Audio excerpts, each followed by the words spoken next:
ബിസ്മില്ലാഹിർ റഹ്മാനിർ റഹീം നഹ്മദുഹു വനുസല്ലി അലാ റസൂലിഹിൽ കരീം അമ്മാ ബഅദ്. കഴിഞ്ഞ ആയത്തുകളിൽ നിഷേധികളുടെ പരലോക അവസ്ഥയെപ്പറ്റിയാണ് നാം മനസ്സിലാക്കിയത്.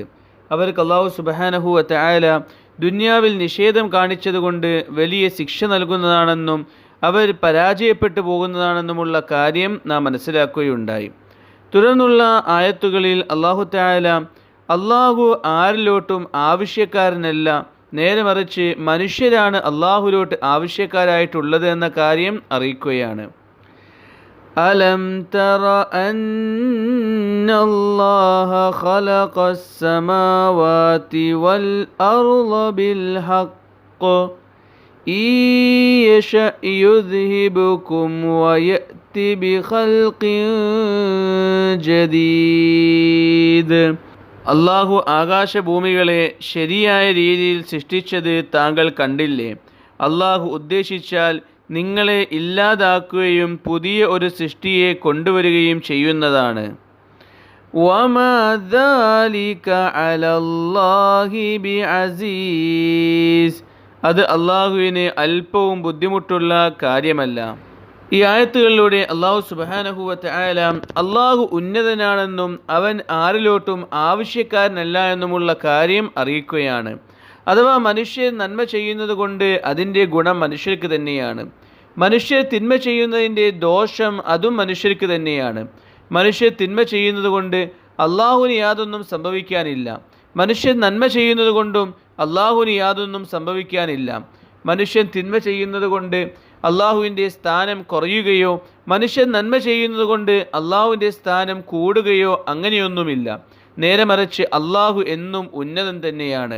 അള്ളാഹുവിന് മനുഷ്യൻ്റെ നന്മയുടെയോ തിന്മയുടെയോ ആവശ്യമില്ല. അള്ളാഹു ഏറ്റവും അജയ്യനാണ്. പക്ഷേ മനുഷ്യരെ സംബന്ധിച്ചിടത്തോളം അവർ നന്മ ചെയ്യുക എന്നുള്ളത് അവർക്ക് വിജയം ലഭിക്കാൻ കാരണമായി തീരുന്നതാണ്. അവർ മോശമായ പ്രവർത്തനങ്ങൾ ചെയ്യുക എന്നുള്ളത് അവർക്ക് പരാജയം ലഭിക്കാൻ കാരണമായി തീരുന്നതാണ്. അതുകൊണ്ട് അള്ളാഹു എന്നെന്നും അജയ്യനാണ്. അള്ളാഹുവിന് മനുഷ്യരുടെ നന്മയിലോ തിന്മയിലോ പ്രത്യേകിച്ച് കാര്യമൊന്നുമില്ല.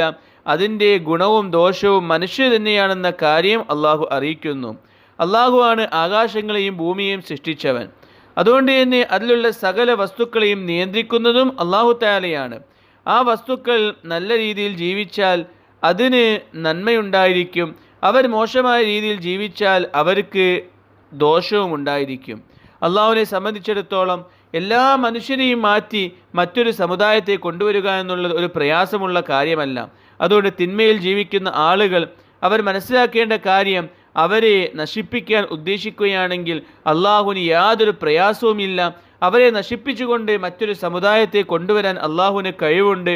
എന്നിട്ടും അള്ളാഹു നശിപ്പിക്കാതെ നിങ്ങൾക്ക് അവധി നൽകുന്നത് നിങ്ങൾ ചെയ്യുന്ന പാപങ്ങളെ തിരിച്ചറിഞ്ഞ് അതിൽ നിന്നും ഖേദിച്ച് മടങ്ങാനുള്ള അവസരം അള്ളാഹു നൽകുകയാണെന്ന് മനസ്സിലാക്കിക്കൊണ്ട് ചെയ്ത പാപങ്ങളിൽ നിന്നും ഖേദിച്ച് മടങ്ങുകയും ജീവിതം നന്നാക്കാനായി പരിശ്രമിക്കുകയും ചെയ്യണമെന്ന കാര്യം ഈ ആയത്തുകളിലൂടെ അള്ളാഹു സുബ്ഹാനഹു വ തആല അറിയിക്കുകയാണ്.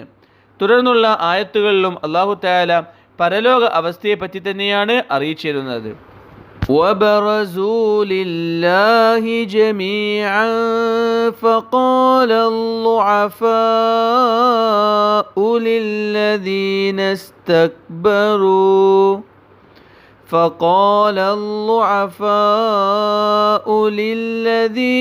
استكبروا إنا كنا لكم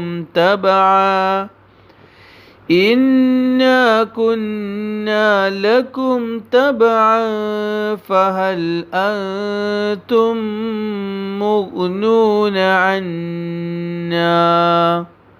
فهل أنتم مغنون عنا من عذاب الله من شيء قالوا لو هدانا الله لهديناكم سواء علينا أجزعنا أم صبرنا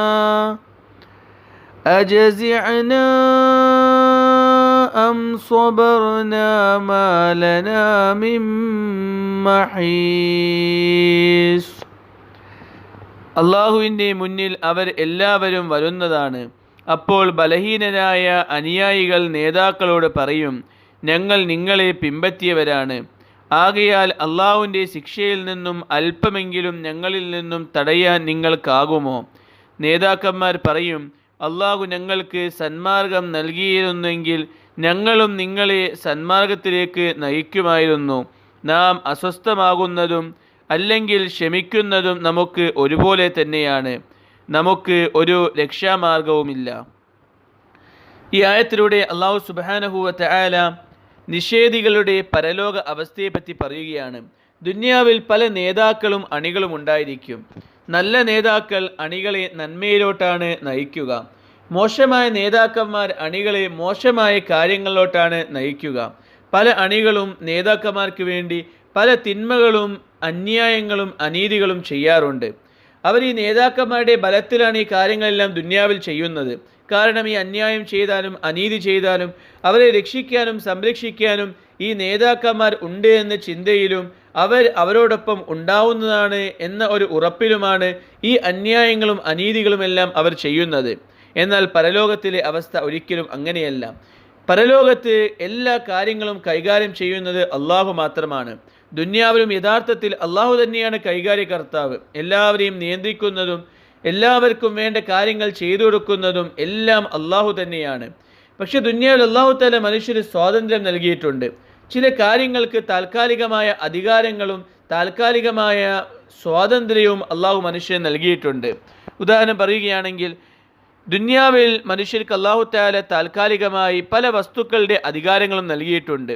മനുഷ്യന് അവന് സ്വന്തമായി വീട് നൽകിയിട്ടുണ്ട്, സ്വന്തമായി അവന് സമ്പത്ത് നൽകിയിട്ടുണ്ട്, അതിനെല്ലാം കൈകാര്യം ചെയ്യാനുള്ള അധികാരം നൽകിയിട്ടുണ്ട്. ഇങ്ങനെ താൽക്കാലികമായ അധികാരവും സ്വാതന്ത്ര്യവും അള്ളാഹു തആല മനുഷ്യന് നൽകിയിട്ടുണ്ട്. എന്നാൽ പരലോകത്തിലെ അവസ്ഥ ഒരിക്കലും അങ്ങനെയല്ല. പരലോകത്ത് 100% കാര്യങ്ങൾ നിയന്ത്രിക്കുന്നതും 100% അവകാശവും അള്ളാഹുവിന് മാത്രമായിരിക്കും. താൽക്കാലികമായ അധികാരം പോലും അള്ളാഹു തആല അവൻ്റെ ഉദ്ദേശം കൂടാതെ ആർക്കും നൽകുന്നതല്ല. അതുകൊണ്ട് തന്നെയാണ് അള്ളാഹു സുബ്ഹാനഹു വ തആല എല്ലാ നേതാക്കന്മാരെയും മുമ്പിൽ നിർത്തിക്കൊണ്ട് ചോദിക്കുന്നതാണ്, ലിമനിൽ മുൽക്കുൽ യൗം, ഇന്നേ ദിവസത്തെ രാജാധികാരം ആർക്കാണ്? ദുനിയാവിൽ നിങ്ങൾ പലവരും അധികാരികളായിരുന്നു, നിങ്ങളിൽ പലവരും രാജാക്കന്മാരായിരുന്നു, നിങ്ങൾ പലവരും പല വലിയ വലിയ സ്ഥാനത്തുള്ളവരായിരുന്നു. എന്നാൽ ഈ ദിവസം അധികാരം ആർക്കാണെന്ന് അള്ളാഹു ചോദിക്കുന്നതാണ്. എല്ലാവരും സമ്മതിക്കുന്നതാണ്, എല്ലാ കാര്യങ്ങളും അടക്കി ഭരിക്കുന്ന അള്ളാഹുവിനാണ് സകല അവകാശവും സർവ്വ അധികാരവുമെന്ന് എല്ലാ ആളുകളും എല്ലാവരും അംഗീകരിക്കുന്നതുമാണ്.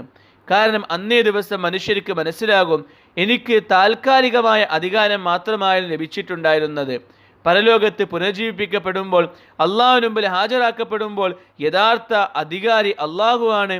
അവനെ ദുനിയാവിൽ അനുസരിച്ചവർക്ക് മാത്രമേ ഇവിടെ വിജയമുള്ളൂ എന്ന കാര്യം നിഷേധികളായ അധികാരികൾക്കും രാജാക്കന്മാർക്കും മനസ്സിലാകുന്നതാണ്. അന്നേ ദിവസം നിഷേധികളായ അള്ളാഹുവിനെ ധിക്കരിച്ച അധികാരികളെയും രാജാക്കന്മാരെയും അള്ളാഹു നരകത്തിലോട്ട് അയക്കുന്നതാണ്. അവരെ പിൻപറ്റിക്കൊണ്ട് നിഷേധവും വഴികേടും മോശമായ പ്രവർത്തനങ്ങളും അനീതിയും പ്രവർത്തിച്ചതായ അണികളെയും അവരോടൊപ്പം നരകത്തിലോട്ട് തന്നെ അള്ളാഹു അയക്കുന്നതാണ്. ദുനിയാവിൽ എന്തെങ്കിലും പ്രയാസ പ്രശ്നങ്ങൾ വന്നാൽ ഈ അണികൾ അതിൻ്റെ പരിഹാരത്തിനായി അവരുടെ നേതാക്കന്മാരിലോട്ടും അക്രമികളായ രാജാക്കന്മാരിലോട്ടുമായിരുന്നു പോവാറുണ്ടായിരുന്നത്. അതുപോലെ തന്നെ പരലോകത്തും ഈ നേതാക്കന്മാരെയും രാജാക്കന്മാരെയും കാണുമ്പോൾ അണികൾ പോയി പറയും, നിങ്ങൾ ഞങ്ങളെ രക്ഷിക്കുക. എന്നാൽ ആ സമയത്ത് ഒരിക്കലും ദുനിയാവിൽ നേതാക്കന്മാരും രാജാക്കന്മാരും നൽകിയ മറുപടിയല്ല അണികൾക്ക് പരലോകത്ത് വെച്ച് അവർ നൽകുക. ദുനിയാവിൽ ഈ നേതാക്കന്മാർക്ക് വേണ്ടി പണിയെടുത്ത അനീതി കാണിച്ച അണികളെ ഈ നേതാക്കന്മാർ പല പ്രശ്നങ്ങളിൽ നിന്നും രക്ഷിച്ചിട്ടുണ്ടായിരുന്നു. എന്നാൽ പരലോകത്തൊരിക്കലും അവസ്ഥ അങ്ങനെയല്ല. പരലോകത്ത് ഈ നേതാക്കന്മാർ കൈമലർത്തുന്നതാണ്, രാജാക്കന്മാർ കൈമലർത്തുന്നതാണ്. ഞങ്ങൾ തന്നെ അള്ളാഹുവിൻ്റെ ശിക്ഷയിൽ അകപ്പെട്ടവരാണ്, അതുകൊണ്ട് ഞങ്ങൾക്ക് ഞങ്ങളെപ്പോലും സംരക്ഷിക്കാൻ സാധിക്കുന്നില്ല. അങ്ങനെയുള്ള ഞങ്ങൾ നിങ്ങളെ എങ്ങനെ സംരക്ഷിക്കാനാണ്? തീർച്ചയായും നിങ്ങൾ സന്മാർഗത്തിലാണെങ്കിൽ നിങ്ങൾക്ക് വിജയം ലഭിക്കുമായിരുന്നു. അല്ലാത്ത പക്ഷം ഞങ്ങളെപ്പോലെ നിങ്ങൾക്കും കഠിനമായ ശിക്ഷയാണ് ലഭിക്കുക. യഥാർത്ഥ അധികാരി അള്ളാഹുവാണ്. അള്ളാഹു തീരുമാനിച്ച കാര്യമാണ് ഇപ്പോൾ നടക്കുന്നത്. അതിനെ നേരിടാനോ അതിനെതിരെ പ്രവർത്തിക്കാനോ മറ്റാർക്കും സാധിക്കുന്നതല്ല. അതുകൊണ്ട് ദുന്യാവിൽ വെച്ച് ഞങ്ങൾ ചെയ്ത മോശമായ പ്രവർത്തനങ്ങൾക്ക് ഞങ്ങൾ ഏറ്റവും ദയനീയമായ ശിക്ഷ അനുഭവിക്കുന്നു.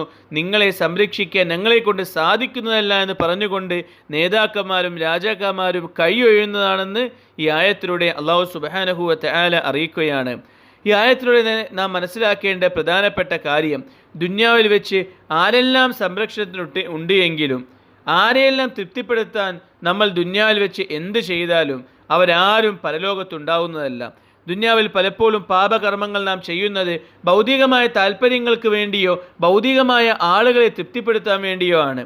പക്ഷെ ഒരിക്കലും ഈ ആളുകൾ പരലോകത്ത് നമ്മളെ സംരക്ഷിക്കാൻ ഉണ്ടാവുന്നതെല്ലാം പരലോകത്ത് വിജയം ലഭിക്കണമെങ്കിൽ അള്ളാഹു നൽകിയ ചെറിയ കാല ജീവിതം അള്ളാഹുവിനെ അനുസരിച്ചുകൊണ്ട് പാപകർമ്മങ്ങളിൽ നിന്നും വിട്ടുനിന്നുകൊണ്ട് ജീവിക്കണം. അങ്ങനെയുള്ളവർക്ക് മാത്രമേ വിജയം ലഭിക്കുകയുള്ളൂ. ബാക്കിയുള്ളവർ പരാജയപ്പെടുന്നതും അവരെ സംരക്ഷിക്കാൻ ആരും ഉണ്ടാവുന്നതല്ല എന്ന ഈ ആയത്തിലൂടെ അള്ളാഹു സുബ്ഹാനഹു വ തആല അറിയിക്കുകയാണ്. അള്ളാഹു തആല പരിശുദ്ധ ഖുർആൻ മനസ്സിലാക്കാനും അതനുസരിച്ച് ജീവിക്കാനും തൗഫീഖ് നൽകുമാറാകട്ടെ. വാഖിറു ദഅവാന അനിൽ ഹംദുലില്ലാഹി റബ്ബിൽ ആലമീൻ.